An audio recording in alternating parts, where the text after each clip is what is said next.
Hello dear students, so here is a new video lecture, and in this video lecture I have solved the previous year question papers from Punjab University, and the questions which I had taken this time is from chapter 2, which describe the kinetic and thermal stability of the complexes.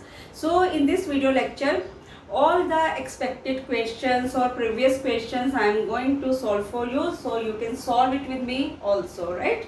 So take out your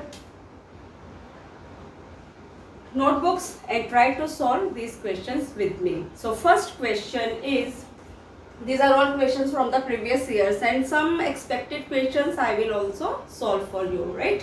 So first question is, what is meant by kinetic and thermal stability of complexes.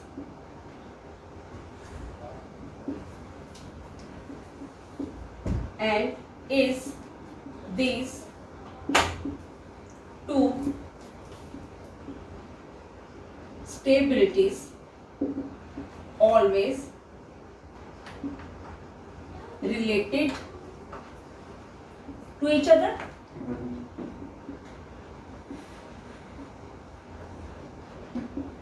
So beta, what will be its answer? What is meant by kinetic and thermal stability?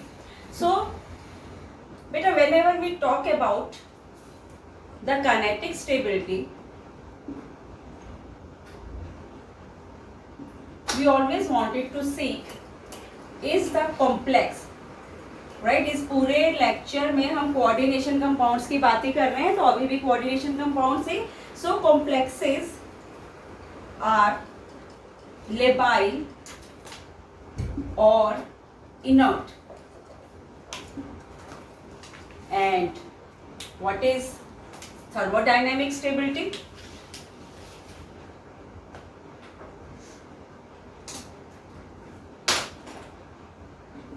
In thermodynamic stability, we always calculate it in terms of a equilibrium constant K or beta for the formation of complex.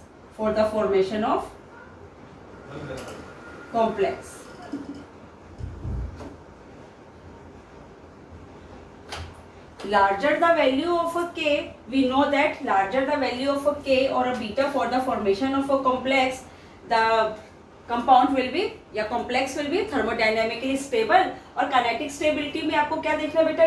labile देखना है या inert देखना है. अगर कोई complex का ligand बहुत easily किसी और ligand के साथ substitute हो जाता है, तो we say that कि this complex is what? labile means what? It is kinetically unstable. और अगर वो complex का ligand, किसी भी complex का ligand, if it is not easily substituted by the another ligand, then we say कि complex is what? It is inert. And the second part of this question, what they are asking is these two stabilities are always related, कि अगर कोई complex thermodynamically stable है, तो क्या जरूरी है कि वो kinetically भी stable हो? Example देख लेते हैं. Suppose you have a complex,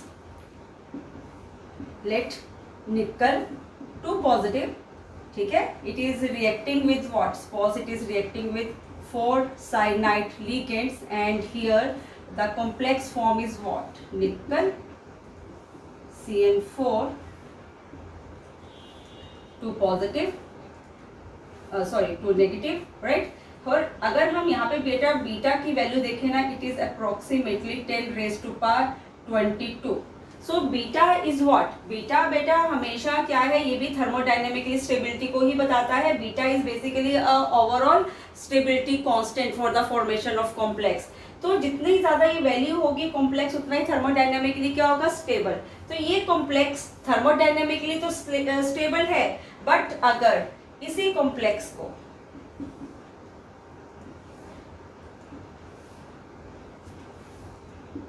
water के साथ क्या करवाएं, सॉरी नॉट वाटर, हम तो इसकी देखना चाहते हैं काइनेटिक स्टेबिलिटी। सपोज करो यहाँ पर एक और लिगेंड ले लेते हैं, पर यहाँ पर अभी ये आइसोटॉपिक लिगेंड है। तो what will happen here if I see this reaction? So one of the cyanide ligand will be replaced by this isotopic ligand. So it means what? It means that this complex was the thermodynamically what? It was thermodynamically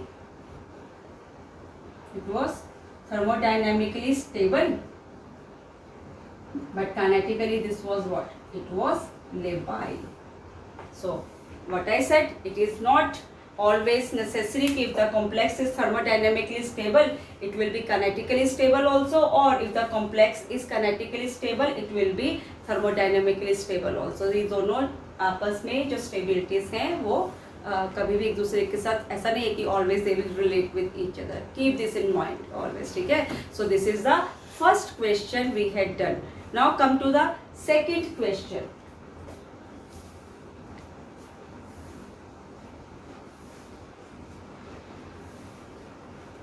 Second question is relate. Second question is question 2. Relate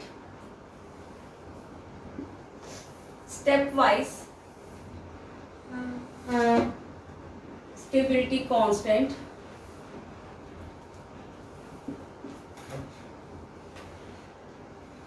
with overall stability constant.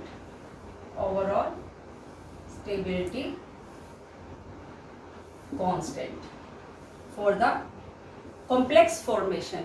बेटा यहाँ पर जो overall stability constant है, अगर आपको पिछला lecture ध्यान में है, it is always beta, and the step wise stability constant को हमेशा किससे रिप्रेजेंट करते हैं?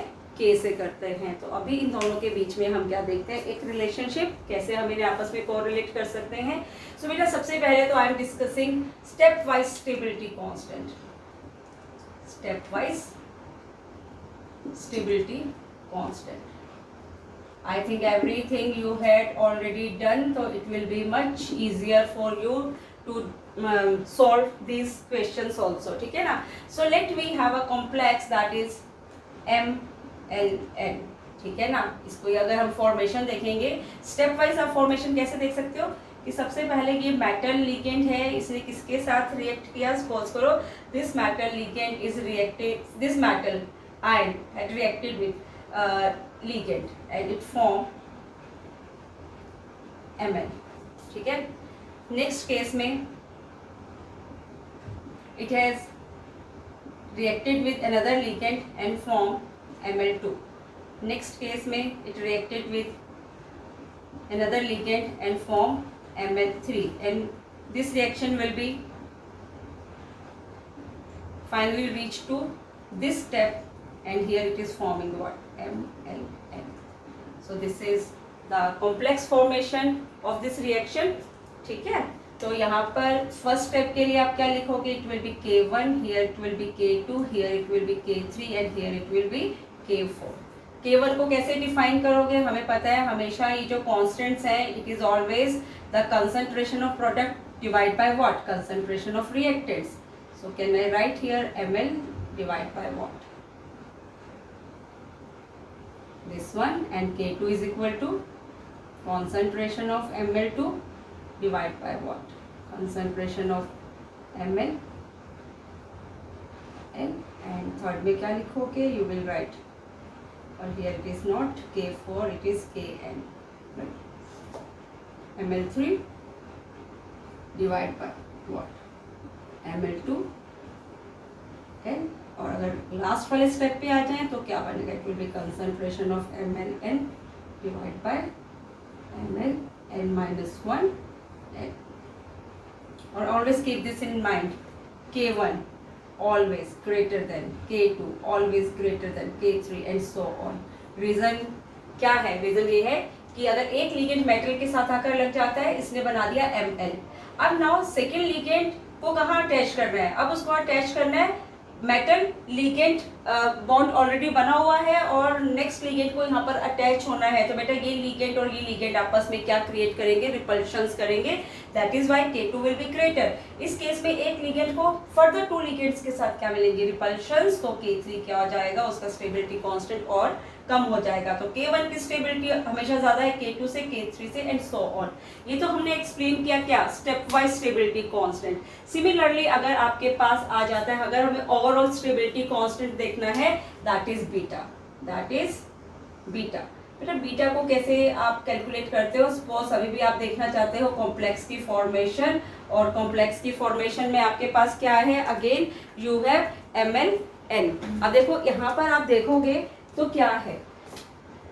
अगर मैं यहाँ पर इसके स्टेप्स लिखना चाहूँ, पहला स्टेप बेटा क्या बनेगा? सपोज करो ये जो मेटल है इसने लिगेंड के साथ क्या किया? बॉन्ड बनाया Mn, राइट। सेकेंड स्टेप में अभी हम यहाँ पर क्या लिखेंगे? अब लिखेंगे M2 लिगेंड्स के साथ अगर ये रिएक्ट कर रहा है, ये क्या बना रहा है? Ml2।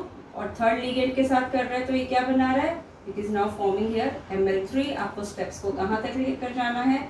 Metal plus Nl giving you what? Ml। लिखोगे कैसे लिख? बेटा अगर मुझे यहाँ पे बीटास की वैल्यू को लिखना है तो मैं कैसे लिखूंगी यहाँ पर बीटास की वैल्यू को? बीटा 1 किसके इक्वल बनेगा? ये बनेगा Ml divide by what? This, है ना। हमेशा हम प्रोडक्ट बाय क्या करते हैं? रिएक्टेंट की कॉन्सेंट्रेशन ही लिखते हैं ना। सिमिलरली बीटा 2 को कैसे लिखोगे? आप लिखोगे Ml2 divide by what? That is M। यहाँ पर L का क्या बन जाएगा? स्क्वायर। Ml3 के लिए क्या लिखोगे? Beta 3 is equal to what? That will be equal to Ml3 Ml cube। और ऑब्वियसली अभी यहाँ पे बीटा n के लिए क्या लिखोगे? ये लिखोगे आप MLn divide by what? Metal Ln, right. And here this beta n is what? It is a overall stability constant. अभी हमने इन दोनों के बीच में क्या देखना है? रिलेशनशिप देखना है। तो अगर आपको यहाँ तक ये स्टेप समझ में आ गए, और if we want to see the relationship between these two, ठीक है, यहाँ तक पूरा आप दिखाकर आओगे पहले आंसर शीट में। मेरे पास जगह नहीं है, अभी मैं इसको रब कर रही हूँ। अब देखो इनको अगर मुझे कोरिलेट करना है तो मैं यहाँ से कोई भी एक बीटा की टर्म में इसको कोरिलेट कर सकती हूँ। सपोज करो मैं यहाँ से बीटा 3 को हम सिलेक्ट कर लेते हैं। आप बीटा 4 भी सिलेक्ट कर सकते हो, बीटा 2 भी सिलेक्ट कर सकते हो, बीटा n किसी भी टर्म में भी दे सकते हो। सपोज मैं यहाँ पर इसे बीटा 3 के टर्म में लिख रही हूँ।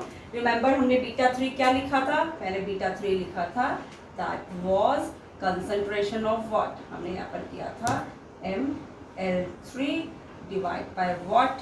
M। लिगेंड का क्या किया था यहाँ पे? स्क्वायर। तो अभी आपने क्या करना है? इस पूरी टर्म को आप क्या करो? आप इसको करो Ml2 न्यूमरेटर और denominator both. Concentration of Ml2 concentration of Ml, इसके साथ आप करो इसको दैट इज हम यहाँ पर इसको न्यूमरेटर डिनोमिनेटर को क्या कर रहे हैं बेटा? मल्टीप्लाई कर रहे हैं इन टर्म्स के साथ।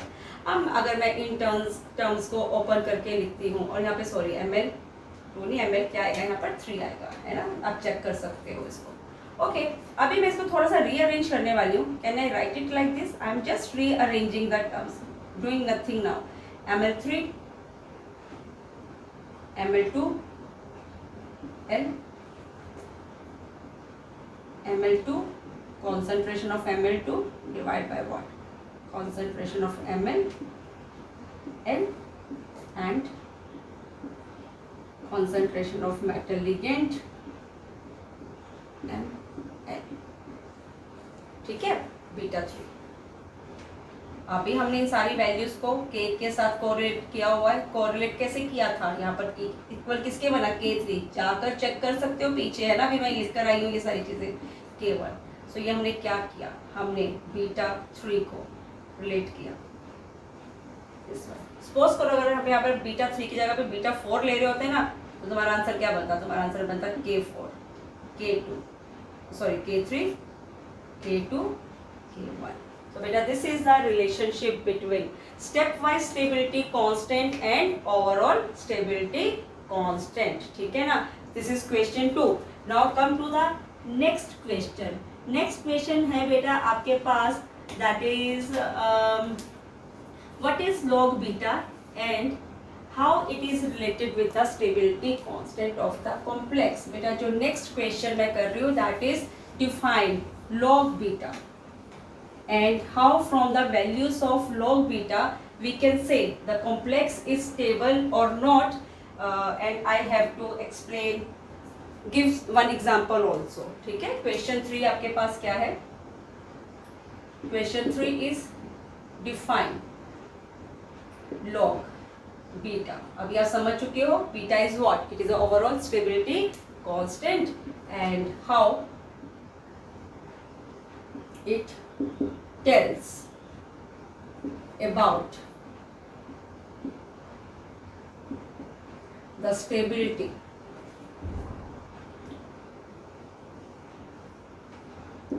of complex. Give example. Give example also.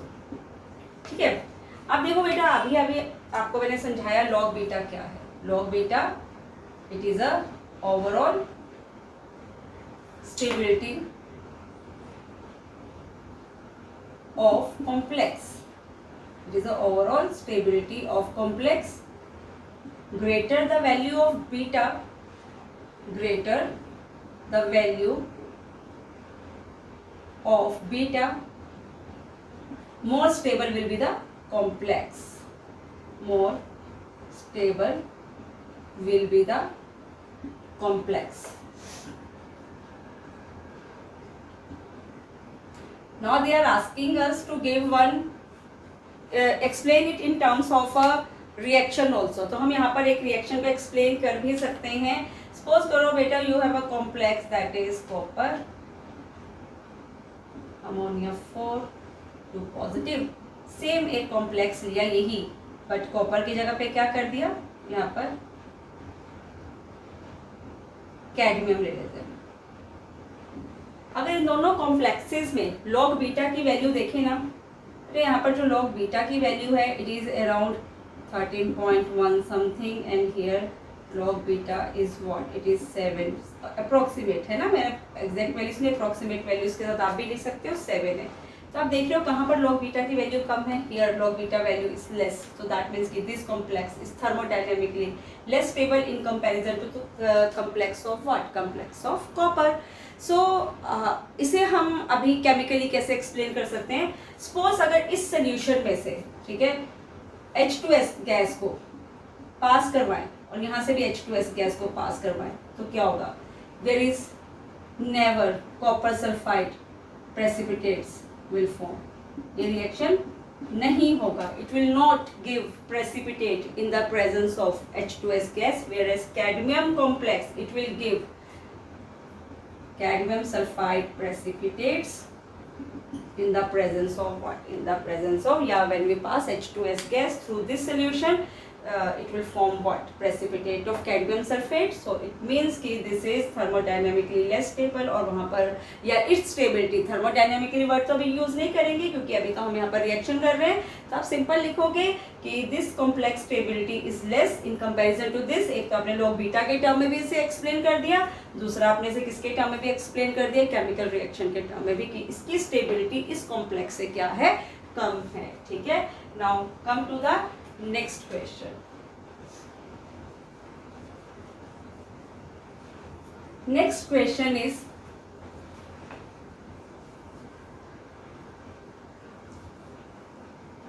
define Killick effect. Next question is explain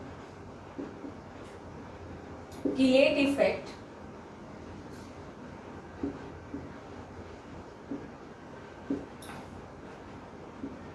define या write down various factors,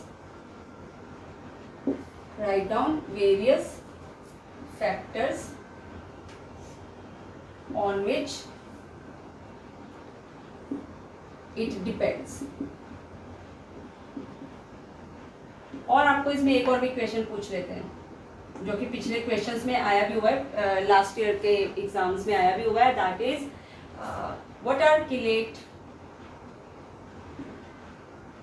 are chelate complexes. आप इस क्वेश्चन को एक बार नोट। What are chelate complexes? Those complexes which contain multidentate ligands, we call these complexes as what? These are known as chelate complexes. अगर आप chelate complexes का example देखना चाहते भी हो तो can I write this example? That is, suppose करो यहाँ पर हमारे पास जो ligand है वो क्या है? इन है, ठीक है ना? The ligand is what? It is इन।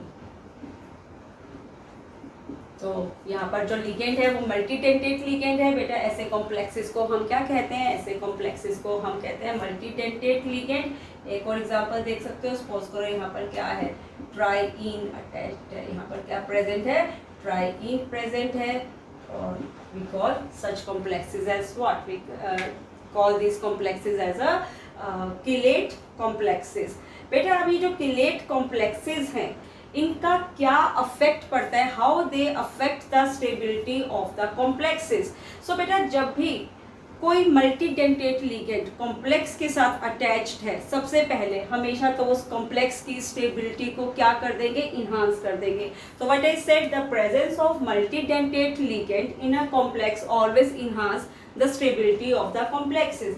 कैसे? एक सिंपल एग्जांपल देखते हैं कि पहले कैसे ये इनकी स्टेबिलिटी को इन्हांस कर देते हैं। सपोज करो अभी एक आपके पास कोई मेटल आयन है, it is here reacting with 6 ammonia molecules and it here form a complex that is निकल NH3 6 और here it is 2 positive. Similarly, this complex is reacting with 3 ene molecules and here it is forming a complex. बेटा अगर इनकी stability constant की values को मैं check करूँ ना, यहाँ पर जहाँ पर इन लग रहा है this complex stability will always be मोर, ठीक है। यहाँ पर अगर लॉग बीटा की वैल्यू को चेक करें इट इज अराउंड 18.2 और अगर यहाँ पर लॉग बीटा की वैल्यू चेक करें बेटा इट इज अराउंड 8.33, ठीक है।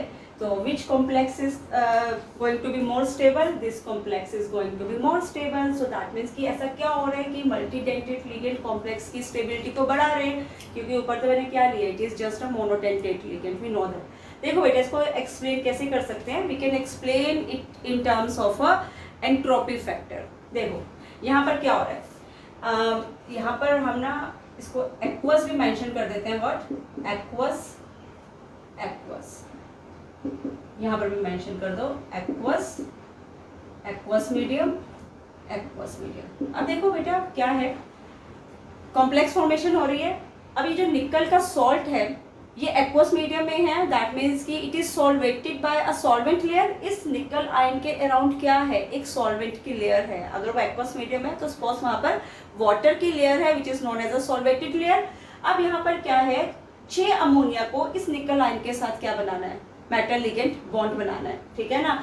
सो इन 6 अमोनिया मॉलिक्यूल को यहाँ पर लगने के लिए कितने वाटर मॉलिक्यूल्स को यहाँ से डिस्प्लेस करना पड़ेगा? 6.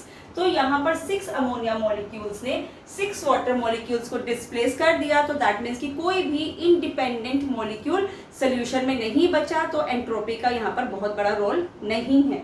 अब यहाँ आ जाओ, यहाँ पर बेटा 3 इन मॉलिक्यूल ने कितने वाटर मॉलिक्यूल्स को डिस्प्लेस करना है? क्योंकि कोऑर्डिनेशन नंबर तो क्या है? 6 है. तो यहाँ पर भी इसको क्या करना पड़ेगा? 6 वाटर मॉलिक्यूल्स को निकल के अराउंड से जो कि सॉल्वेटेड लेयर की फॉर्म में थे उनको यहाँ से क्या करना पड़ेगा? डिस्प्लेस करना पड़ेगा, ठीक है ना. तो यहाँ पर कितने इंडिपेंडेंट वाटर मॉलिक्यूल्स बनेंगे? अगर मैं इस वाले रिएक्शन को देखूं तो यहाँ पर कितने इंडिपेंडेंट वाटर मॉलिक्यूल्स बनेंगे, रिलीज होंगे? 3 independent water molecules will be in solution now, will be in solution. और whereas in that case यहाँ पर तो 6 ammonia और 6 water molecule, no independent molecule is released in the solution, but इस case में 3 independent water molecules will be there in a solution and they will what? They will enhance the entropy. They will enhance the entropy. Obviously हमें पता है जब भी entropy increase करती हैं हमेशा ऐसे सिस्टम्स क्या हो जाते हैं, ज़्यादा स्टेबल हो जाते हैं, है ना. More the entropy more stable will be the system. So this is the reason कि this complexes which contain what multidentate ligands will always be more stable. अब इसमें ना नेक्स्ट क्वेश्चन क्या पूछ रहे थे, ये तो हमने इनको स्टेबिलिटी के टर्म में एक्सप्लेन कर दिया. अब सेकेंड आपसे पूछ रहे कि ऐसे फैक्टर्स बताओ जो किलेट इफेक्ट को क्या करते हैं, अफेक्ट करेंगे, जो किलेट कॉम्प्लेक्सेस को अफेक्ट कर सकते हैं. Write down those factors. So बेटा किलेट इफेक्ट आपने समझ लिया, आपने ये भी समझ लिया, आपने समझ लिया किलेट कॉम्प्लेक्सेस क्या होते हैं, आपने ये भी समझ लिया कि किलेट इफेक्ट की वजह से कॉम्प्लेक्सेस की स्टेबिलिटी कैसे इन्हांस करेगी. अभी हम क्या देखेंगे, अभी हम आपके पास इसमें नेक्स्ट क्वेश्चन क्या था इसी के साथ ही, factors which affect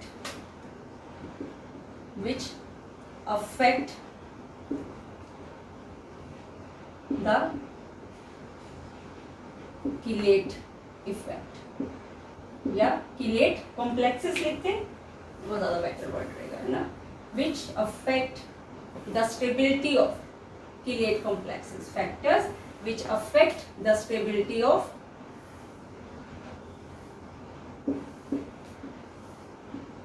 chelate complexes. ठीक है बेटा. सो इसमें क्या है बेटा, इसमें पहला फैक्टर हमारे पास क्या आ जाता है, सपोज करो आपके पास क्या है, 3 तरह के ना कॉम्प्लेक्सेस ले लेते हैं, तीनों कॉपर के ले लेते हैं. पहली बार में आप ले लो copper ammonia 4 2 positive. Second case में हम ले लेते हैं कॉपर इन 2 पॉजिटिव और यहाँ पर हम ले लेते हैं कॉपर ट्राईइन ले लेते हैं. ठीक है ना, ट्राईइन. बेटा ये 3 तरह के लिगेंड्स अटैच्ड हैं. ये क्या है, ये मोनोडेंटेट लिगेंड है. जब भी मोनोडेंटेट लिगेंड प्रेजेंट होता है वी नो दैट कि there is no ring formation.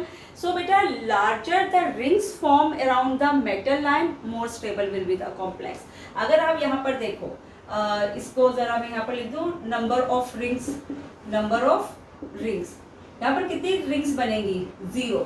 यहाँ पर आ जाओ, यहाँ पर कितनी रिंग्स बनेगी बेटा, 2 रिंग्स बनेगी. किसके अराउंड, मेटल लाइन के अराउंड. और अगर आप यहाँ ट्राईइन के केस में देखते हो बेटा कितने रिंग्स फॉर्म होंगी, 3 रिंग्स फॉर्म होंगी. तो what I said more the number of rings which are formed around the complex more will be the stability. अगर आप यहाँ पे इसकी बीटा की वैल्यूज देखो ना, यहाँ पर बेटा बीटा की वैल्यू अराउंड 12.0 है, यहाँ देखो 20.0 है, यहाँ देखो तो बीटा की वैल्यू क्या है, अराउंड 20.5 है. तो larger the value of beta more stable will be the complex. So what I said, first factor is number of rings. Larger the number of rings around the metal line formed by the ligand, more stable will be the complex. ठीक है ना, first factor.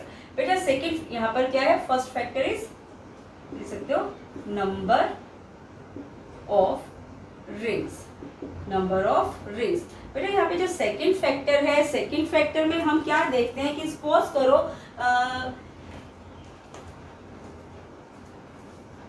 आपके पास एक metal ion है, पहले हम लिख देते हैं बेटा it is a size of chelate ring. बेटा अगर कोई लिगेंड क्या बना देता है, 5 membered ring. If some ligand form 5 membered ring around the metal ion, बेटा they will always enhance the stability of a complex. जैसे ये ईन को ही ले लो, ये ईन जो लिगेंड है बेटा ये क्या करता है, हमेशा मेटल लाइन के अराउंड क्या बनाएगा, 5 मेंबर्ड रिंग फॉर्म करेगा. ऑक्सालेट लिगेंड को ले लो, दोनों ही क्या है, दोनों ही मल्टी टेंटेड लिगेंड है. अगर आप ऐसे लिगेंड्स को लेते हो ये हमेशा मेटल लाइन के अराउंड क्या फॉर्म करते हैं बेटा, 5 मेंबर्ड रिंग फॉर्म करते हैं. तो ऐसे ligands which will form a 5 membered ring around the metal ion. मैंने को बोला size of chelating ring matters. So बेटा ऐसे कॉम्प्लेक्सेस हमेशा जो कॉम्प्लेक्सेस की स्टेबिलिटी को क्या करते हैं, इनहांस. तो पहला फैक्टर आप क्या लिखोगे, number of rings, and second factor is what, size of the chelate ring. जैसे ईन है, ऑक्सालेट आयन है, ठीक है ना बेटा, ये सारे जो ऑक्सालेट लिगेंड है ना, they will all enhance the stability of the complexes around the metal ion. So next question is, hopefully आप मेरे साथ इन सारे क्वेश्चंस को एक्सप्लेन कर रहे हो, समझ रहे हो और अपनी नोटबुक में नोट भी कर रहे हो, ठीक है ना। तो अगर साथ साथ में करते रहोगे तो आपका ये चैप्टर बहुत अच्छे से प्रिपेयर हो जाएगा, क्योंकि these are very very very important questions from the previous years. चलो now the next question is, बेटा हमने किनेटिक इफेक्ट समझ लिया, okay. The next question is differentiate between thermal and kinetic stability. Beta next question is what? Differentiate.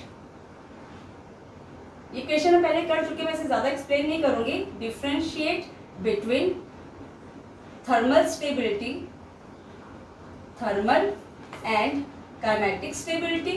तो ये तो अभी हमने पहले भी एक्सप्लेन किया था, है ना।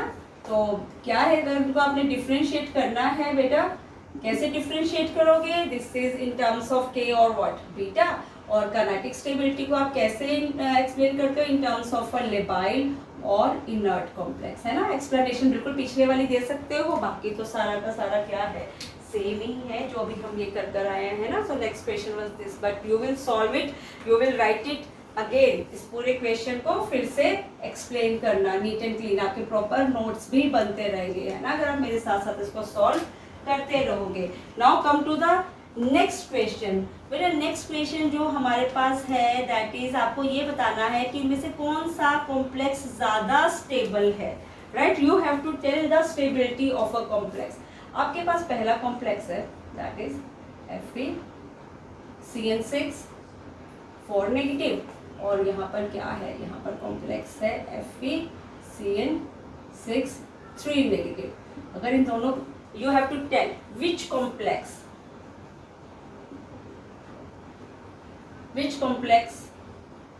is more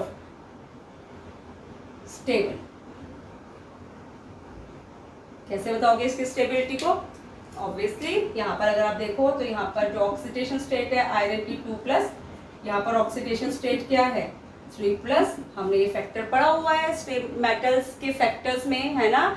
तो मेटल्स का फैक्टर क्या था वो, that is the charge on the metal line. Remember, the greater the charge on the metal line, more stable complex will be form. So obviously this complex will be more stable.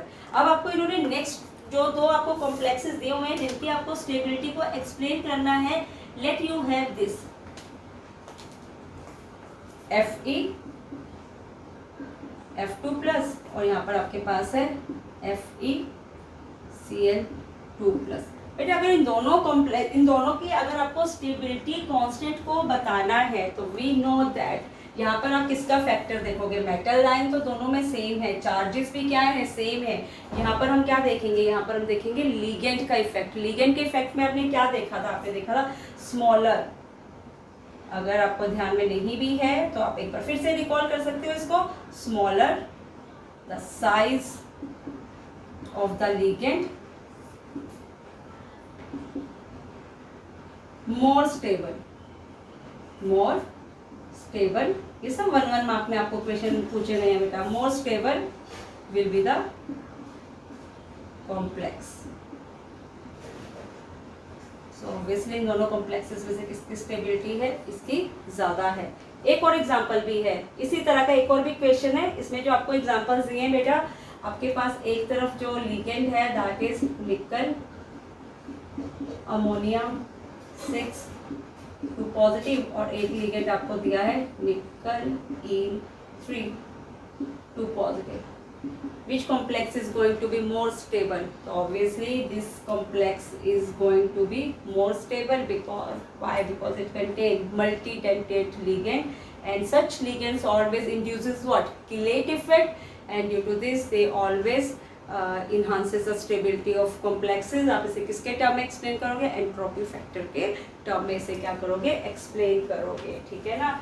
सो अगर आपको ये सारे question अच्छे से समझ में आ गए, now come to the next question. अभी जितने भी फैक्टर्स हैं, अभी जितने भी क्वेश्चंस हैं, सॉरी बेटा, इनको हम एक्सप्लेन करने वाले हैं सब्स्टिट्यूशन रिएक्शंस पे। किसके substitution reactions? That is square planar complexes के सब्स्टिट्यूशन रिएक्शंस। तो आपके पास नेक्स्ट क्वेश्चन है, that is discuss the substitution reaction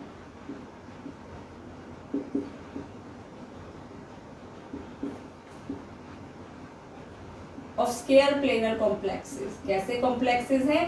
square planar complexes, ठीक है। सो discuss the various substitution reaction of square planar complexes. बेटा स्केयर प्लेनर कॉम्प्लेक्सेस 3 टाइप्स के substitution reactions को शो करते हैं, ठीक है ना। कैसे सब्स्टिट्यूशन रिएक्शन? सबसे पहले जो टाइप है बेटा, that is oxidative addition followed by reductive elimination।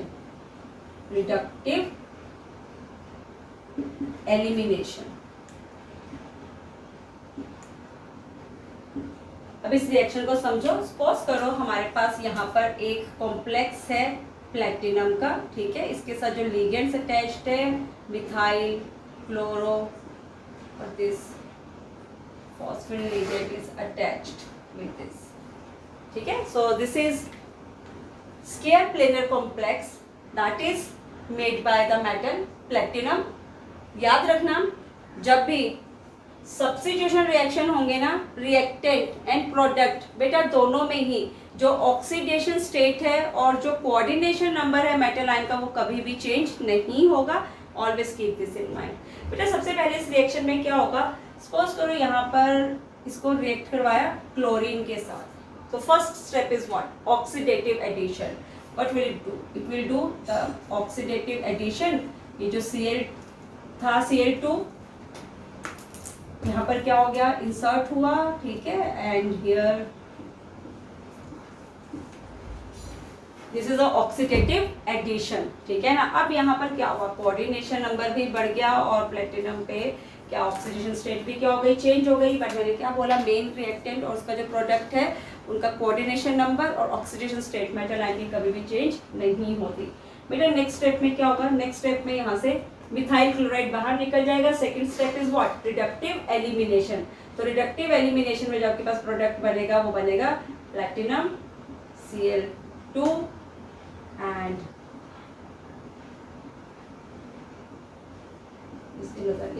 Platinum पे कोऑर्डिनेशन नंबर भी क्या रहा? 4 रहा और ऑक्सीडेशन स्टेट भी क्या? 2+। तो it is the first type oxidative addition followed by what? Reductive elimination. बाहर क्या निकला? प्लस लिख सकते हो यहाँ पे MECl, ठीक है। This is a first type. Okay, now the second type of reaction they undergo. ये सारे बेटा सब्स्टिट्यूशन, ये क्या है? Various type of substitution reactions ही है इनके, ठीक है ना। कैसे?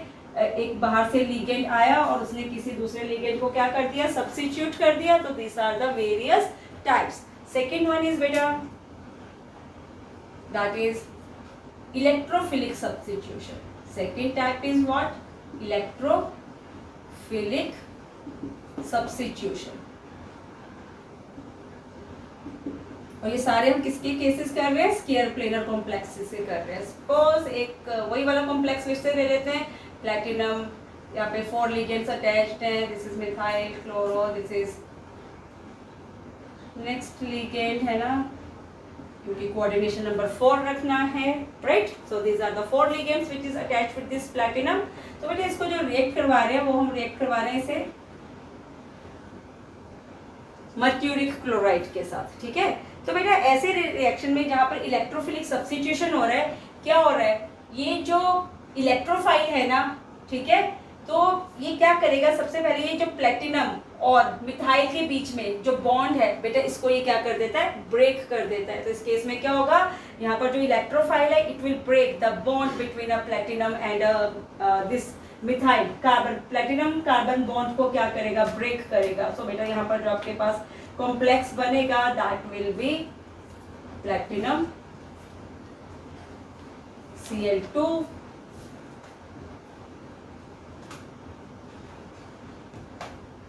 हो गया। यहाँ पे सब्स्टिट्यूशन, क्लोरो ग्रुप ने मिथाइल ग्रुप को क्या कर दिया? सब्स्टिट्यूट कर दिया। और हमें यहाँ पर जो सेकेंड प्रोडक्ट है वो क्या मिलेगा? That is methyl chloride. This is what? This is a electrophilic substitution reaction. Now the third type of reaction, और this is the most important reaction. अभी तो हमने दो ऊपर वाले जो डिस्कस किए बेटा, इनका पाथवे ये भी है रिएक्शंस को सब्स्टिट्यूट करने का या लिगेंड्स में सब्स्टिट्यूशन दिखाने के. ऊपर वाले दोनों भी क्या है उसके टाइप्स हैं, but this third one is very very very important. Mostly हम जो स्टडी करते हैं ना यही स्टडी करते हैं. What? That is nucleophilic substitution reaction. This is the most common type बेटा. That is nucleophilic substitution reaction where in square planar complexes. ठीक है, तो इसमें भी सेम अभी हम क्या ले रहे हैं, सेम ही मेटल कॉम्प्लेक्स लेते हैं. ठीक है ना, platinum, here this methyl chloro, this phosphine ligand, और यहाँ पर हमें ऑब्वियसली अब किसके साथ रिएक्ट करवाना है, किसी न्यूक्लियोफाइल के साथ. सपोज करो ये न्यूक्लियोफाइल है यहाँ पे N3 नेगेटिव. सो यहाँ पर ये क्या करेगा, this reaction will replace, obviously nucleophile है तो यहाँ पर एक क्लोरो को क्या कर देगा, क्लोरो ग्रुप को यहाँ से सब्स्टिट्यूट कर देगा and we get this reaction N3. This complex है ना,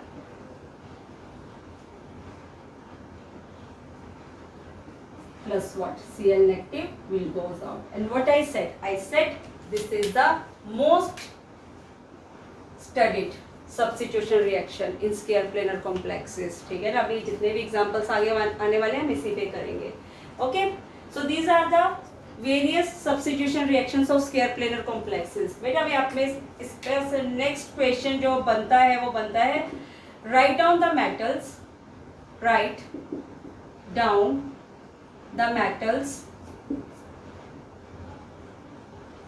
which form square planar complexes, which form square planar complexes. So most common examples ही हम यहाँ पर देंगे complexes में. सबसे पहले निकल, प्लेटिनम, प्लेटिनम के तो एग्जाम्पल्स हम ऊपर भी देख कर आया है ना, एंड पैलेडियम. बेटा these are the most common metals which form the square planar complexes. 1 mark में आपसे ये भी क्वेश्चन पूछ लेते हैं. अभी अगर आपको ये समझ में आया क्या है, अभी हम क्या करेंगे, now the next question is trans effect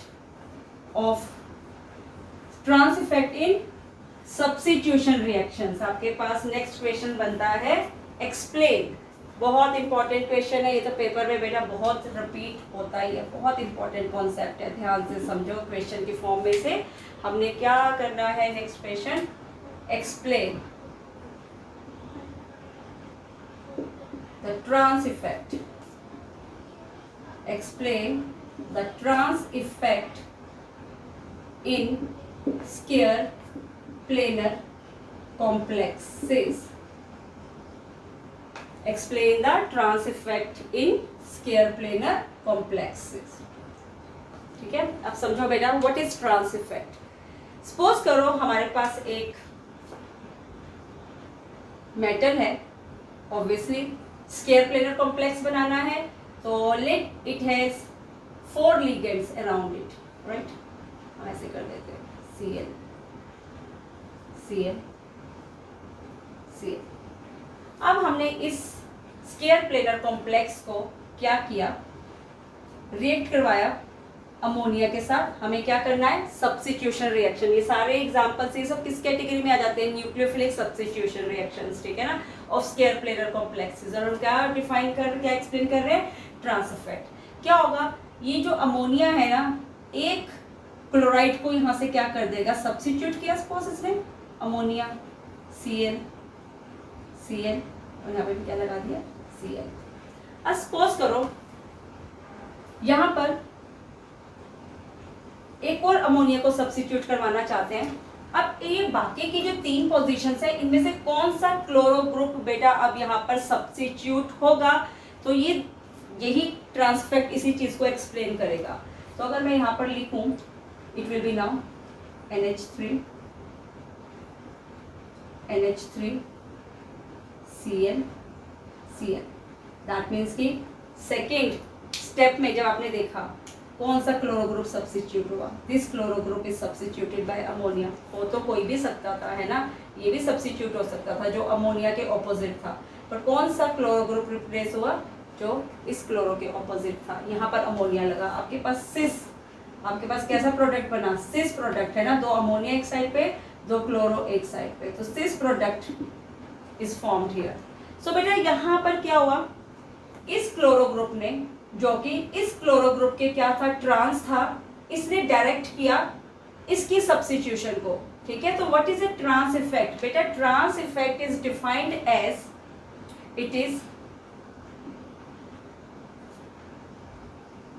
it is the effect in which attached group directs the substitution of the group which is trans to it, what I said। तो इसमें बेटा क्या हुआ? It is the effect in which attached group, जैसे ये group था, attach group था बेटा, इसने डायरेक्ट किया था कि जो बाहर से न्यूक्लियोफाइल आ रहा है वो क्या करेगा? उस ग्रुप को सब्स्टिट्यूट करेगा जो इसके क्या है? बिल्कुल ट्रांस है, या बिल्कुल क्या है? इसके ऑपोजिट है। बेटा इसी इफेक्ट को हम क्या कहते हैं? इसी को हम कहते हैं ट्रांस इफेक्ट, ठीक है। So in a trans effect the attached group directs the substitution of the group which is trans to it या which is opposite to it, we call it as what? Trans effect, ठीक है ना। बहुत important question है, paper में बहुत ज्यादा repeat भी हो जाता है। इसका एक और भी एग्जांपल कर सकते हो। सपोज करो आपके पास अभी भी क्या है? एक मेटल के राउंड, पहले तो हमने क्या दिखाए? 4 क्लोरो ग्रुप दिखाए ना, अभी हम दिखा देते 4 अमोनिया ग्रुप। सपोज करो यहाँ पर अब आप इसकी सब्स्टिट्यूशन जो दिखाना चाहते हो वो क्लोरो ग्रुप से दिखाना चाहते हो, ठीक है ना। तो क्या होगा? सबसे पहले यहाँ पर अब ये जो मेटल है ये क्या करेगा? ये क्लोरो ग्रुप एक, सपोज करो इसने क्या कर दिया? अमोनिया को सब्स्टिट्यूट कर दिया,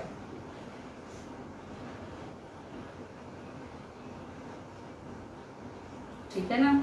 तो अगर इसने सब्स्टिट्यूट कर दिया तो क्या होगा? सपोज करो बाहर से एक और क्लोरो ग्रुप, क्लोराइड आयन, है ना, अमोनिया को रिप्लेस करना चाहता है, तो कौन से अमोनिया को वो रिप्लेस करेगा? प्रेफरेबली इस अमोनिया को, इस अमोनिया को, या इस अमोनिया को, ठीक है। Let's see. तो बेटा यहाँ पर जो प्रोडक्ट बनता है ना, प्रोडक्ट बनता है that is metal CN ammonia, ammonia. यहाँ पर जब आपके पास प्रोडक्ट बना ना, वो कैसा प्रोडक्ट बना? 2 क्लोरो 2 अमोनिया ग्रुप आपस में क्या है? ऑपोजिट है, तो आपके पास प्रेफरेबली क्या बना? ट्रांस प्रोडक्ट बना। क्यों? यहाँ पर क्या हुआ? यहाँ पर एक सिंपली, पहले तो चारों अमोनिया थे तो क्लोरो ग्रुप ने कोई भी पोजीशन ऑक्यूपाई कर ली, सपोज करो इस पोजीशन को ऑक्यूपाई कर लिया। अगली बार जब दूसरा क्लोराइड आयन आया ना, बाहर से आया था, तो उसने क्या किया? जो क्लोरो ग्रुप के ऑपोजिट अमोनिया था ना, उसको सब्स्टिट्यूट किया। तो इसका मतलब क्या हुआ? उसने ऐसी पोजीशन को नहीं ऑक्यूपाई किया जहां पर अमोनिया ट्रांस इफेक्ट शो कर रहा था, उसने ऐसे पोजीशन पे आकर क्लोराइड ने लगाया जहां पर वो ऑलरेडी अटैच्ड क्लोरो ग्रुप के ही क्या था? बिल्कुल ट्रांस वाले अमोनिया को उसने क्या किया? सब्स्टिट्यूट किया। तो इसका मतलब समझते हो क्या हुआ? अगर हम क्लोराइड और अमोनिया में से देखें किसका ट्रांस इफेक्ट ज्यादा है, सो बेटा क्लोराइड आयन का जो ट्रांस इफेक्ट है वो अमोनिया से क्या है? हमेशा ज्यादा होता है। तो सपोज करो अगर हम बनाना चाहते हैं, कोई कॉम्प्लेक्स बनाना चाहते हैं, कॉम्प्लेक्स आपके पास है, सपोज करो एक मिनट इसको जरा इरेज कर दें, that you have the complex that is, आप बनाना चाहते हो प्लेटिनम NH32Cl2, ठीक है ना। आप कोई ऐसा कॉम्प्लेक्स बनाना चाहते हो, ठीक है। सो इस केस में आपके पास क्या होगा?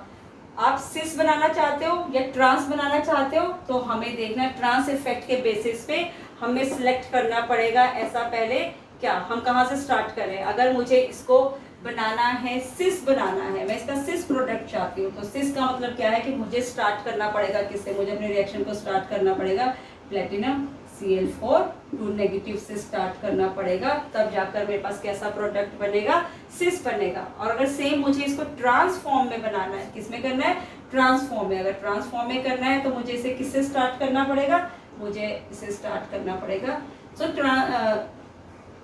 इस कॉम्प्लेक्स लाइन से, right. So what I said, हम किसी भी प्रोडक्ट को सिस करना चाहते हैं या प्रोडक्ट हम ट्रांस चाहते हैं, तो हमें ट्रांस इफेक्ट के बेसिस पे स्टार्टिंग कॉम्प्लेक्स मटेरियल भी वही सिलेक्ट करना पड़ेगा, ठीक है ना। तो ये बहुत इंपॉर्टेंट फैक्टर है कि what kind of product in the complexes we want, either cis और ट्रांस। ये सब कौन एक्सप्लेन करेगा, ये सब एक्सप्लेन किया जाएगा on the basis of the trans effect of already attached ligand to the complex, ठीक है ना। तो we call it as a trans effect. अब नेक्स्ट क्वेश्चन है बेटा, ट्रांस इफेक्ट में दैट मीन्स कि अटैच्ड लिगेंड का रोल क्या है, बहुत इंपॉर्टेंट है। अगर मैं यहाँ पर इनकी ना बेटा इनके बेसिस पे भी एक सीरीज है, उस सीरीज को थोड़ा सा ध्यान में रख लो। तो अगर हम ट्रांस इफेक्ट के सीरीज को देखें ना, तो बेटा जनरली ये कार्बोनेट, ये एनो ग्रुप या ये साइनाइड ग्रुप्स है ना बेटा, इनका जो ट्रांस इफेक्ट है ना, this is very very large, ठीक है ना। तो अगर कोई ऐसा कॉम्प्लेक्स है जिसमें ये लिगेंड्स अटैच्ड हैं, तो हमेशा इसके ऑपोजिट जो लिगेंड होगा वो इजीली क्या हो जाएगा, सब्स्टिट्यूट हो जाएगा बाहर के लिगेंड से, ठीक है। तो इन तीनों की तो बेटा सबसे ज़्यादा स्टेबिलिटी है। उसके बाद बहुत सारे और भी लिगेंड हैं, पर मैं आपको सिर्फ इंपॉर्टेंट बता रही हूँ जो एग्जाम्स में जनरली पूछ लेते हैं। आयोडाइड हो जाता है, जैसे आपके पास ब्रोमाइड हो गया, फिर आपके पास क्या हो गया, क्लोराइड हो गया, ठीक है। अभी हमने अमोनिया का तो एग्जाम्पल लिया ही था। इसके अलावा हमारे पास क्या है बेटा, इसके अलावा आपके पास हाइड्रोक्साइड, थोड़ा नीचे लिख लेते हैं कहीं विजिबिलिटी ओवर ना हो जाए, OH नेगेटिव या वाटर, है ना। तो मैंने आपको सिर्फ कॉमन लिगेंड्स की सीरीज बताई है, सीरीज तो काफ़ी बड़ी है, but these are the most common ligands जो ट्रांस इफेक्ट शो करते हैं। अभी हमने देखा ना, अगर एक तरफ क्लोराइड ग्रुप है, एक तरफ अमोनिया ग्रुप है, ट्रांस इफेक्ट किसका ज़्यादा है, क्लोराइड का ज़्यादा है, ठीक है। अगला आपको क्वेश्चन क्या पूछ लेते हैं, एक बेटा क्वेश्चन आपसे पूछ लेते हैं कि strong trans effect ligand, strong trans effect ligand और वीक ट्रांस इफेक्ट लिगेंड, इनके दो एग्जांपल्स दो। पेपर में ये 1-1 मार्क में क्वेश्चन पूछ लेते हैं। तो स्ट्रॉन्ग ट्रांस इफेक्ट में आप लिख सकते हो साइनाइड लिख सकते हो, कार्बोनिल लिगेंड लिख सकते हो, और वीक में क्या लिख सकते हो, हाइड्रोक्साइड एंड वाटर। बहुत इंपॉर्टेंट है ये भी सीरीज को याद रखना, ताकि हम ट्रांस इफेक्ट को क्या कर सके बेटा, इजिली हम इनको एक्सप्लेन कर सकें। Now come to the next question. अच्छा, इसमें ना एक सीरीज में एक चीज़ याद रखना, इससे पहले ना ये जो हेलाइट सीरीज है, इससे पहले ये भी बहुत कॉमन क्वेश्चन है, पूछ लेते हैं NO2 नेगेटिव, इसका भी ट्रांस इफेक्ट हमेशा हेलाइट आयन से क्या है, ज़्यादा है, ठीक है ना। सो दिस इज अ सीरीज, बस ये कुछ है, इनको आप अच्छे से याद रख लीजिए। Okay, now come to the next one. तो ये हमने किसके बेसिस पे लिखा है, ये डिक्रीजिंग ऑर्डर है बेटा, ठीक है ना। यहाँ पर मैं जा रही हूँ, it is what, it is a decreasing order of trans effect, ठीक है। तो सबसे ज्यादा स्ट्रॉन्ग अगर इंक्रीजिंग ऑर्डर में दिखाओगे तो कैसे चलोगे, ऐसे भी कर सकते हो, ठीक है ना, कहीं कंफ्यूज मत हो जाना। यू कैन, पेपर में आपको इंक्रीजिंग ऑर्डर में ही दिखाते हैं, तो आप इसको, now this is what, it is increasing order, ठीक है। अगर आपको ये क्वेश्चन अच्छे से समझ में आया तो ये सब क्या है, these are the what, these are the substitution reactions in square planar complexes, ठीक है। अगर हम इन सब्स्टिट्यूशन रिएक्शंस का मैकेनिज्म देखें बेटा, आपको क्वेश्चन भी बहुत आता है, explain the mechanism, explain the mechanism of what, substitution reaction, explain the mechanism of substitution reaction in square planar complexes, in what, square planar complexes। तो बेटा इसके मैकेनिज्म को एक बार समझ लो, इजी है इसे समझना, आपको पेपर में ये भी क्वेश्चन पूछ लेते हैं। Explain the mechanism of substitution reaction in square planar complexes. Suppose करो यहाँ पर एक स्क्वायर प्लेनर कॉम्प्लेक्स है, ठीक है। यहाँ पर आपके पास क्या है, लिगेंड्स अटैच्ड है। सपोज करो यहाँ पर आप लिख लो L, here ligand L, suppose करो X और इसके ऑपोजिट है ट्रांस। दैट मीन्स कि ये जो लिगेंड है ये क्या शो करेगा, ट्रांसफेक्ट शो करेगा। सब्स्टिट्यूशन होगी तो कौन से लिगेंड को यहाँ से रिमूव होना है, X को रिमूव होना है। अब इसके मैकेनिज्म को समझो। कौन सी ज्योमेट्री है ये, स्क्वायर प्लेनर।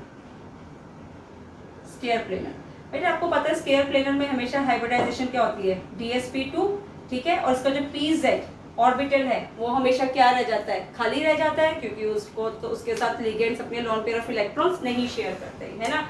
अब देखो क्या होगा, सबसे पहले स्टेप में सपोज करो यहाँ पर बाहर से एक लिगेंड आया, वाई लिगेंड, ठीक है। तो फर्स्ट स्टेप बेटा इस मैकेनिज्म में क्या होता है, सबसे पहले मेटल के पास pz ऑर्बिटल क्या पड़ा है, खाली पड़ा हुआ है। तो उस pz ऑर्बिटल के साथ क्या करेगा, ये जो बाहर से लिगेंड आया है ना, ये यहाँ पर बेटा इसके साथ क्या करेगा, क्योंकि इसके बाद pz ऑर्बिटल खाली था, y के ऊपर लोन पेयर ऑफ इलेक्ट्रॉन्स, इसने इसके साथ क्या बनाया, बॉन्ड बनाया। बेटा यहाँ पर जो ज्योमेट्री बनती है ना वो बन जाती है स्क्वायर प्लेनर। क्या ज्योमेट्री बनती है, स्क्वायर प्लेनर। फिर जो square planar geometry, not square planar, sorry square pyramidal planar नहीं, अब ये क्या बनेगी geometry, square pyramidal. Square pyramidal. अब क्या होगा, अब ये स्क्वायर पिरामिडल ज्योमेट्री है ना, अपने आप को ज्यादा स्टेबल ज्योमेट्री में क्या कर लेगी, शिफ्ट कर लेगी। वो ज्योमेट्री क्या है, that is trigonal bipyramidal, like this. यहाँ पर क्या है, मेटल है, यहाँ पर आपके पास सपोज करो दिस इज T, यहाँ पर आपके पास क्या है, X है, यहाँ पर आपके पास क्या है, सपोज करो दिस इज Y, और यहाँ पर ये दो लिगेंड्स, ठीक है ना।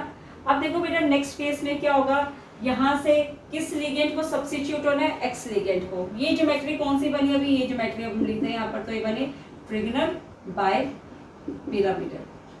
Trigonal bipyramidal.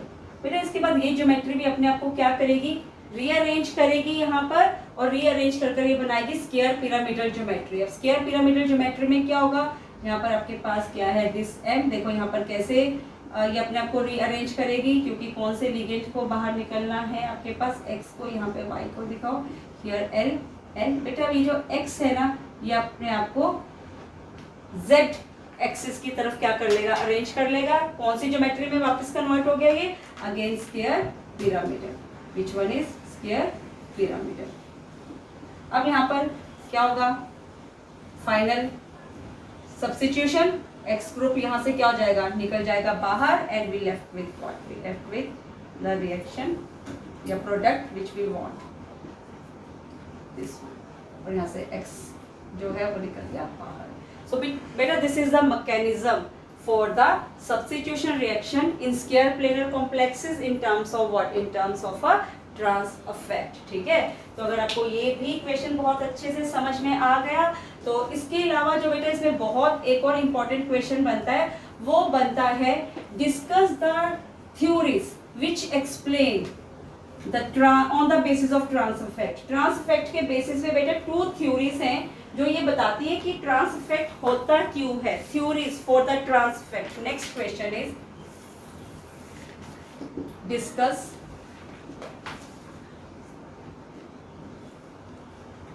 The theories on the basis of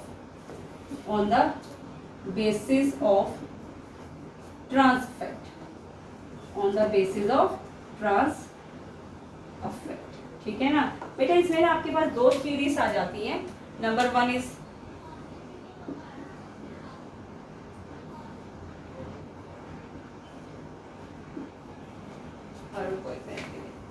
polarisation. First theory है बेटा that is polarization theory. Polarization theory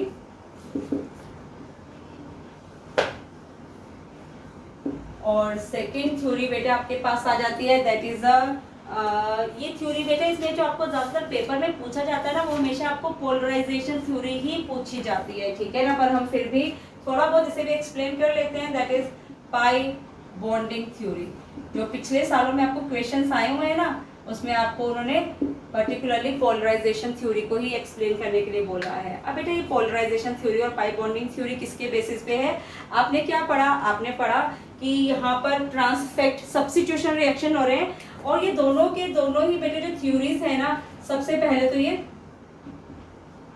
जो ट्रांसफेक्ट है, हमने इसको किसके बेसिस पे बेटा एक्सप्लेन करना है? ट्रांसफेक्ट दिखाना है ना बेटा। ये जो ट्रांसफेक्ट इफेक्ट है या ये जो सब्स्टिट्यूशन रिएक्शंस हैं बेटा, both are they are kinetic phenomenons. ये क्या है? ये काइनेटिक फिनोमिनन्स हैं बेटा। काइनेटिक फिनोमिनन्स का मतलब क्या है कि यहाँ पर दो चीजें बहुत इंपॉर्टेंट है। एक क्या? एक तो कॉम्प्लेक्स की ground state, the ground state of a complex, और दूसरा क्या है उसकी? Transition state. Transition state. हम इन दोनों के बेसिस पे क्या देखेंगे बेटा? इनकी एक्टिवेशन एनर्जी। दोनों के केस में क्या? Activation energy. ओके, सो ये जो पोलराइजेशन थ्योरी है, it is always related with the ground state. Polarization theory is based on the ground state, और ये जो ट्रांजिशन थ्योरी है ना, ये बेटा ये पाई बॉन्डिंग थ्योरी इसी पे बेस्ड है। और ये तो अभी आपने देखा ही था जब मैं मैकेनिज्म लिख रही थी कि इनकी जो ट्रांजिशन स्टेट है हमेशा वो 4 कोऑर्डिनेशन नंबर से किस में शिफ्ट हो रही थी? 5 कोऑर्डिनेशन स्टेट में।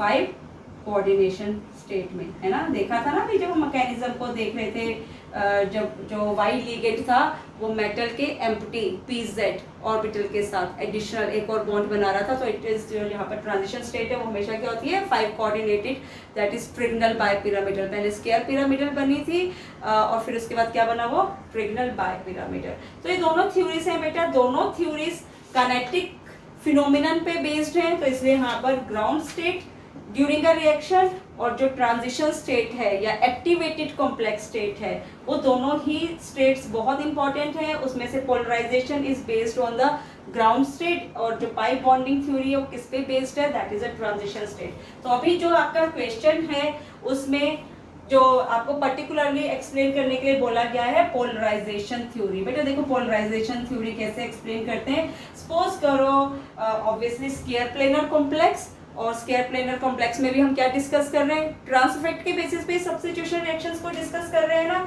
तो let we have this metal ion.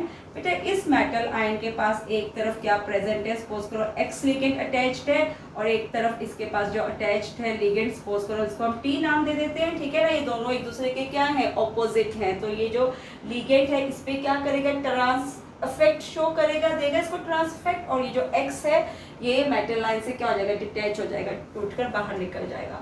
पर कंडीशन क्या है? कंडीशन ये है कि जो लिगेंड है ना, it should be more polarizable. This ligand should be what? It should be more polarizable than ligand X, than X. तो बेटा अगर ये लिगेंड ज्यादा पोलराइजेबल है तो क्या होगा? मेटल के ऊपर जो चार्ज प्रेजेंट है वो इस लिगेंड को क्या करेगा? ज्यादा पोलराइज करेगा। तो मैं अगर इसको बनाऊं पोलराइजेशन के लिए बेटा, हम ऐसे दिखाते हैं इलेक्ट्रॉन क्लाउड को।